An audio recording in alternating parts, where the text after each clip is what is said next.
Break बाद तुहाडा सब दा भरपूर स्वागत है। व्यूअर्स हुण तक आपां गल कीती किसान मोर्चे बारे, सो हुण आपां गलबात करन जा रहे हैं कि 16 अज जिस तरह कि 16 दिसंबर का दिन है, सो ये ठीक 49 साल पहला भारत ने फौजी ताकत की वरतों करके मशरकी बंगाल नूं पाकिस्तान नालों अड करके बांग्लादेश बना दिता सी। सो हकीकत व्यूअर्स ये है कि इस हरकत नाल सिर्फ पाकिस्तान नूं ही कमज़ोर नहीं किया गया, बल्कि उस तो बाद भारत विचलियां जड़ियां अकलीतां जिवें कि मुसलमान, सिख, ईसाई आदि उन्हां दी भी बुरी तरह जड़ी है शामत आई सी। सो इस बारे ਆਪਾਂ विचार चर्चा करन जा रहे हैं। सो ਅਸੀਂ ਚਾਹਾਂਗੇ कि तुसीं ਸਾਡੇ ਨਾਲ इसी तरह ही जुड़े रहना।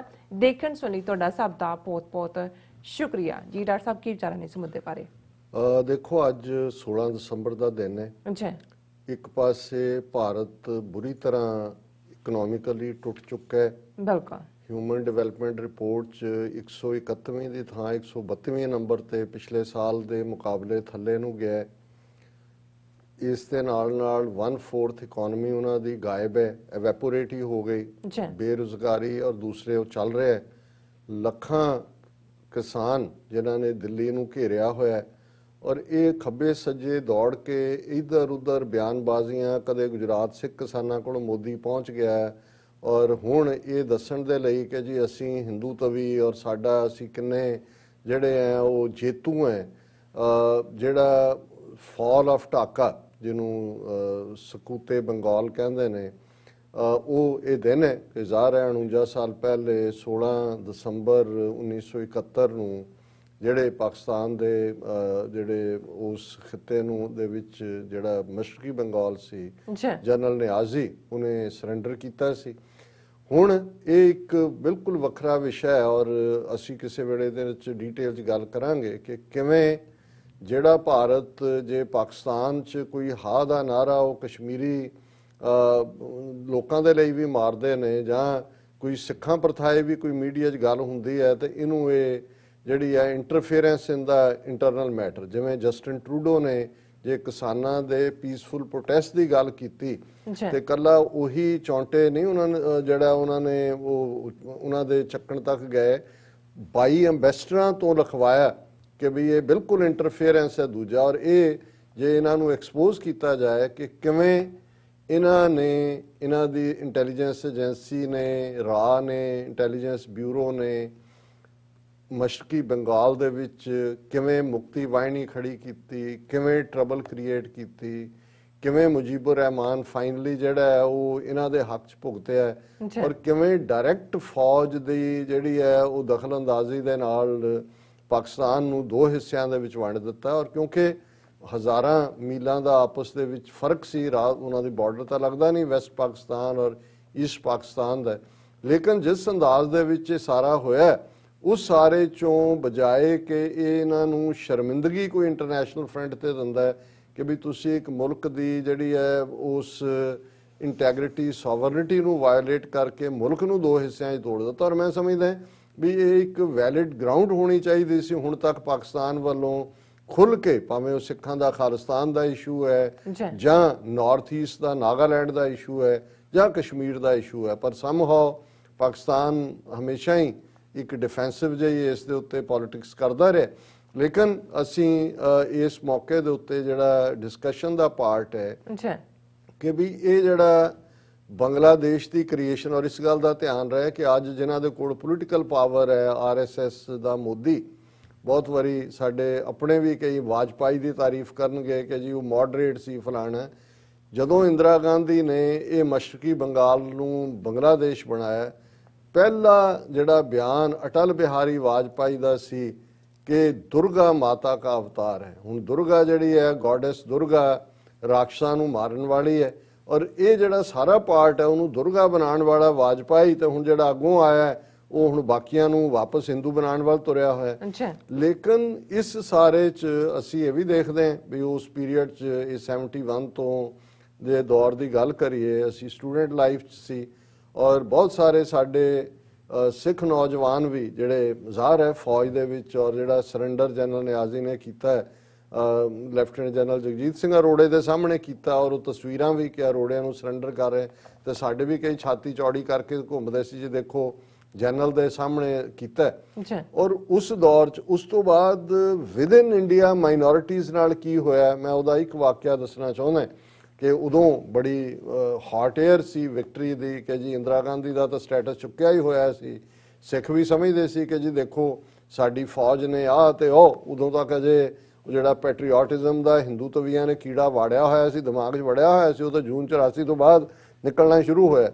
ਜੀ ਔਰ ਉਸ ਪੀਰੀਅਡ 'ਚ ਚੰਡੀਗੜ੍ਹ ਤੋਂ ਇੱਕ ਸਟੂਡੈਂਟਸ ਦਾ ਜਿਹੜਾ ਗਰੁੱਪ, ਜਿਹੜੇ ਅਕਸਰ ਸਰਦਾਰ ਕਪੂਰ ਸਿੰਘ ਜਿਹੜੇ ਸਾਡੇ ਵੱਡੇ ਫਿਲਾਸਫਰ ਹੋਏ ਨੇ, ਉਹਨਾਂ ਨੂੰ ਮਿਲਣ ਉਹ ਗਏ ਔਰ ਬੜਾ ਉਹ ਖੁਸ਼ੀ ਦੇ ਵਿੱਚ ਇਜ਼ਹਾਰ ਕਰ ਰਹੇ ਸੀ, ਦੇਖੋ ਜੀ ਮਤਲਬ ਕਿਆ ਬਹਾਦਰੀ ਦਿਖਾਈ ਔਰ ਕਿਆ।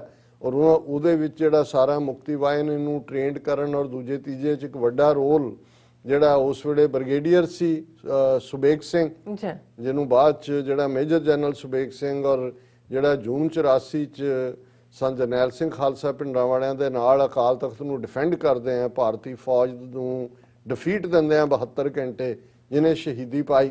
ਜੀ ਔਰ ਉਸੇ ਹੀ ਸੁਬੇਗ ਸਿੰਘ ਨੂੰ ਕਿਵੇਂ ਡਿਸਗ੍ਰੇਸ ਕਰਕੇ ਇਸ ਸਾਰੀ 71 ਵਾਰ ਤੋਂ ਬਾਅਦ ਕਰਪਸ਼ਨ ਚਾਰਜ ਲਾ ਕੇ ਕੱਢਿਆ ਗਿਆ, ਵੱਖਰੀ ਕਹਾਣੀ ਹੈ। ਪਰ ਮੈਂ ਇਹ ਕਹਿ ਰਿਹਾ ਵੀ ਜਨਰਲ ਸੁਬੇਗ ਸਿੰਘ ਜਾਂ ਜਗਜੀਤ ਸਿੰਘ ਅਰੋੜਾ ਜਾਂ ਇਹ ਸਾਰੇ ਬੜੇ ਪ੍ਰਾਈਡ ਵਾਲੇ ਨਾਂ ਬਣੇ ਹੋਏ ਸੀ, ਔਰ ਹਿੰਦੂ ਵੀ ਜਿਹੜੇ ਨੇ ਉਹ ਚਾਂਬਲ ਕੇ ਜਿਹੜਾ ਉਹ ਸਿੱਖਾਂ ਦੀਆਂ ਤਾਰੀਫਾਂ ਕਰ ਰਹੇ ਸੀ। ਔਰ ਇਹ ਸਟੂਡੈਂਟਸ ਦਾ ਗਰੁੱਪ ਜਦੋਂ ਸਰ ਕਪੂਰ ਸਿੰਘ ਹੋਰਾਂ ਨੂੰ ਮਿਲਿਆ ਔਰ ਉਹਨਾਂ ਨੇ ਦੱਸਿਆ ਕਿ ਜੀ ਦੇਖੋ ਇਹ ਹੈ, ਤਾਂ ਉਹ ਚੁੱਪ ਰਹੇ, ਬੜੇ ਗੰਭੀਰ, ਔਰ ਸਾਰੇ ਇੱਕਦਮ, ਕਿਉਂਕਿ ਸਰਦਾਰ ਸਾਹਿਬ ਦਾ ਇੱਕ ਆਪਣਾ ਜਿਹੜਾ ਰਵੱਈਆ ਵੀ ਹੁੰਦਾ ਸੀ, ਉਹ ਸਖਤ ਵੀ ਸੀ, ਉਹ ਸਾਰੇ ਚੁੱਪ ਰਹੇ। ਔਰ ਜਦੋਂ ਬਿਲਕੁਲ ਉਹਨਾਂ ਦਾ ਜਿੰਨਾ ਖੁਸ਼ੀ ਸੀ ਸਾਰੀ ਕਾਫੂਰ ਹੋਈ ਤੇ ਸਰਦਾਰ ਸਾਹਿਬ ਨੇ ਸ਼ੁਰੂਆਤ ਕੀਤੀ।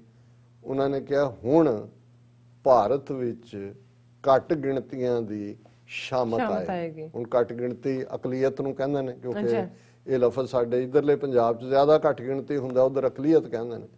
ਔਰ ਉਹ ਸਾਰੇ ਸਟੂਡੈਂਟ ਜਿਹੜੇ ਨੇ ਉਹ ਚੁੱਪ ਕਰਕੇ ਦੇਖਦੇ ਰਹੇ। ਉਹਨਾਂ ਨੇ ਕਿਹਾ ਕਿ ਵੀ ਇਹ ਸਰਦਾਰ ਸਾਹਿਬ ਤੋਂ ਪਤਾ ਸੀ ਕਿ ਵੀ ਉਹ ਫਾਰਸਾਈਟਡਨੈਸ ਰੱਖਦੇ ਨੇ, ਲੇਕਿਨ ਮੈਂ ਕਹਿੰਦਾ ਵੀ ਇਹ ਇੱਕ ਜੁਮਲਾ ਜਿਹੜਾ ਸਰਦਾਰ ਕਪੂਰ ਸਿੰਘ ਨੇ ਕਿਹਾ, ਜੇ ਤੁਸੀਂ ਹੁਣ ਇਹਨਾਂ 50 ਸਾਲਾਂ ਦੀ ਹਿਸਟਰੀ ਦੇਖੋ ਤੇ ਤੁਸੀਂ ਦੇਖੋ ਕਿ 71 ਤੋਂ ਬਾਅਦ ਫਿਰ ਕਿਉਂਕਿ ਪਾਕਿਸਤਾਨ ਦਾ ਸਟਰੋਂਗ ਹੋਣਾ, ਸਲਾਮਤ ਹੋਣਾ, ਦੂਸਰਾ ਇਹ ਗਾਰੰਟੀ ਵੀ ਸੀ ਭਾਰਤ ਦੇ ਵਿੱਚ ਅਕਲੀਅਤਾਂ ਦੀ ਸੇਫਟੀ ਦੀ।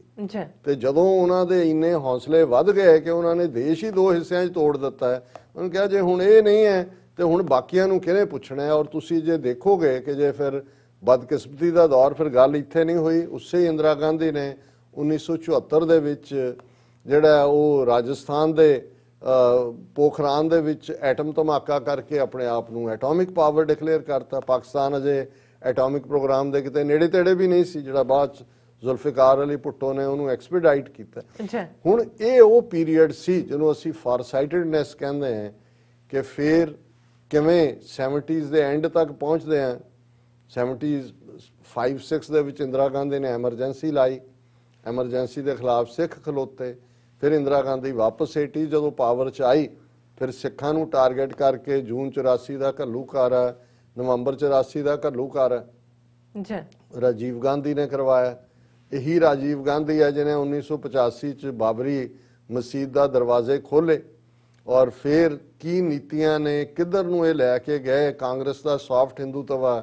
ਤੇ ਫਿਰ ਅਲਟੀਮੇਟਲੀ ਉਸੇ ਹੀ ਰਾਜੀਵ ਗਾਂਧੀ ਦੀ ਕਿਤਾਬ ਚੋਂ, ਇੰਦਰਾ ਗਾਂਧੀ ਦੀ ਕਿਤਾਬ ਚੋਂ ਇੱਕ ਵਰਕਾ ਪੜ੍ਹ ਕੇ 2002 ਚ ਮੁਸਲਮਾਨਾਂ ਦੀ ਨਸਲਕੁਸ਼ੀ ਮੋਦੀ ਨੇ ਕੀਤੀ। ਔਰ ਅੱਜ ਜਿਹੜਾ ਕੰਪੀਟੀਸ਼ਨ ਬੀਜੇਪੀ ਜਾਂ ਕਾਂਗਰਸ 'ਚ ਹੈ, ਉਹ ਸੌਫਟ ਹਿੰਦੂਤਵਾ ਤੇ ਹਾਰਡ ਹਿੰਦੂਤਵਾ ਦਾ। 200 ਮਿਲੀਅਨ ਮੁਸਲਮਾਨ ਖੌਫਜ਼ਦਾ ਕਰ ਦਿੱਤੇ, ਜੋ ਹਸ਼ਰ ਜੰਮੂ ਕਸ਼ਮੀਰ ਦਾ ਕੀਤਾ ਹੈ, ਸਟੇਟ ਦਾ ਵੀ, ਲੋਕਾਂ ਦਾ ਵੀ। ਔਰ ਜੋ ਹਸ਼ਰ ਅੱਜ ਸਿੱਖਾਂ ਦਾ ਹੋਣ ਜਾ ਰਿਹਾ ਹੈ। ਫਿਜ਼ੀਕਲ ਜੈਨੋਸਾਈਡ ਤਾਂ 80s 'ਚ ਹੋਇਆ, ਇਕਨੋਮਿਕਲ ਜੈਨੋਸਾਈਡ ਬਹੁਤ ਵਾਰ ਜਦੋਂ ਇਹ ਫਾਰਮਰ ਇਸ਼ੂ ਵੀ ਕਿਹਾ ਜਾ ਰਿਹਾ, ਮੈਂ ਤਾਂ ਇਹ ਟਰਮ ਕਹਿੰਦਾ ਕਿ ਵੀ ਇਹ ਇਕਨੋਮਿਕ ਜੈਨੋਸਾਈਡ ਸਿਰਫ ਬੰਦੇ ਮਾਰਨਾ ਨਹੀਂ ਹੁੰਦਾ। ਤੁਸੀਂ ਉਹਨਾਂ ਹਿਸਟੋਰੀਕਲ ਜੈਨੋਸਾਈਡ ਕਿਵੇਂ ਹਿਸਟਰੀ ਬਦਲੀ ਹੈ, ਇਹ ਇਕਨੋਮਿਕਲ ਜੈਨੋਸਾਈਡ ਹੈ ਜਿਹਦੀ ਬਿਗਨਿੰਗ 80s ਦੇ ਵਿੱਚ ਹੀ ਹੋ ਗਈ, ਭਾਵੇਂ ਮਿਨੀਮਮ ਸਪੋਰਟ ਪ੍ਰਾਈਸ ਦੇ ਨਾਂ ਥੱਲੇ ਆਇਆ। ਹੁਣ ਇਹ ਫਾਈਨਲ ਹੈ ਕਿ ਬਈ ਇਹਨਾਂ ਦੀ ਰਾਈਸ ਬਾਉਲ ਹੀ ਤੋੜ ਦਿਓ, ਤੁਹਾਡਾ ਉਹ ਠੂਠਾ ਹੀ ਤੋੜ ਦਿਓ ਜਿਹਦੇ 'ਚ ਤੁਸੀਂ ਜਿਹੜਾ ਈਵਨ ਖਾਣ ਲਈ ਕੁਝ ਪਾਉਂਦੇ ਹੋ। ਸੋ ਮੈਂ ਸਮਝਦਾ ਵੀ ਅੱਜ ਜਦੋਂ ਅਸੀਂ ਇਹ 49 ਸਾਲ ਬਾਅਦ ਇਹਨਾਂ ਦੀ ਡਰਾਮੇਬਾਜ਼ੀ ਦੇਖ ਰਹੇ ਹਾਂ ਕਿ ਮੋਦੀ ਨੇ ਐਲਾਨਿਆ ਦਿੱਲੀ 'ਚ ਕਿ ਜੀ ਅਸੀਂ ਜਿਹੜਾ ਇਸ ਨੂੰ ਸਵਰਨਮ ਵਿਜੇ ਮਾਰਸ਼ਲ ਕਿ 50 ਸਾਲ ਨੈਕਸਟ ਈਅਰ ਹੋਣੇ ਨੇ, ਇਹਨੂੰ ਅਸੀਂ ਮਨਾ ਰਹੇ ਹਾਂ ਔਰ 4 ਮਸ਼ਾਲਾਂ ਦੇ ਕੇ ਉਹਨਾਂ ਡਾਇਰੈਕਸ਼ਨਾਂ 'ਚ ਪਿੰਡਾਂ 'ਚ ਜਾਣਗੇ ਜਿਨ੍ਹਾਂ ਨੂੰ 71 'ਚ ਪਰਮਵੀਰ ਚੱਕਰ, ਮਹਾਵੀਰ ਚੱਕਰ ਇਹ ਉਹ ਮਿਲਿਆ ਔਰ ਇਹ ਸਾਡੀ ਵੀਰਿਆ ਦਿਵਸ ਹੈ, ਵਿਜੇ ਦਿਵਸ ਹੈ ਔਰ ਆਉਣ ਵਾਲੇ ਦਿਨਾਂ 'ਚ ਇਹਨੂੰ ਇਹ ਜਿਹੜਾ ਇਹਦੇ ਥੱਲੇ ਲੁਕਣ ਦੀ ਕੋਸ਼ਿਸ਼ ਕਰਨਗੇ। ਦੇਖੋ ਜੀ ਕਿਵੇਂ, ਔਰ ਅਸੀਂ ਇਹ ਦੱਸਾਂਗੇ ਕਿ ਭਾਈ ਹੁਣ ਸਿੱਖ ਫੌਜੀ ਜਿਹੜੇ ਨੇ ਉਹ ਭਾਵੇਂ ਸਰਵਿੰਗ ਨੇ ਜਾਂ ਰਿਟਾਇਰਡ ਨੇ, ਉਹ ਕੀ ਡਾਇਰੈਕਸ਼ਨ ਲੈਣ ਜਾ ਰਹੇ ਨੇ, ਇਹ ਅਸੀਂ ਅਗਲੇ ਸੈਗਮੈਂਟ 'ਚ ਗੱਲਬਾਤ ਕਰਾਂਗੇ। ਜਾ ਰਹੇ ਸੀ ਜੀ ਡਾਕਟਰ ਸਾਹਿਬ, ਤੁਹਾਡਾ ਬਹੁਤ ਬਹੁਤ ਸ਼ੁਕਰੀਆ। ਸੋ ਇੱਥੇ ਲੈਣੇ ਬ੍ਰੇਕ। ਵਿਊਅਰਸ ਤੁਸੀਂ ਕਿਤੇ ਨਹੀਂ ਜਾਣਾ, ਮਿਲਦੇ ਹਾਂ ਛੋਟੇ ਜਿਹੇ ਬ੍ਰੇਕ ਤੋਂ ਬਾਅਦ।